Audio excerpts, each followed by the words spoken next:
नवी मुंबईतील तुर्भे येथील भंगार गोदामाला लागलेल्या आगीवर नियंत्रण मिळवण्यात अग्निशमन दलाला यश आलंय।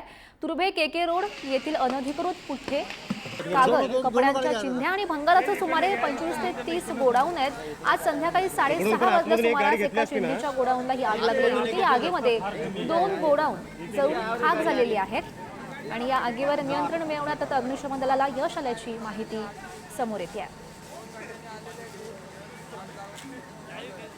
आगीमध्ये जवळपास 2 गोडाऊन ही जळून खाक झालेली आहे। संध्याकाळी 6:30च्या सुमारास ही आग लागलेली होती आणि आता मिळालेल्या माहितीनुसार या आगीवर नियंत्रण मिळवण्यात अग्निशमन दलाला यश आल्याचं आपण बघू शकतो। नवी मुंबईतल्या तुर्भे येथील भंगार गोदामाला ही भीषण अशी आग लागलेली होती।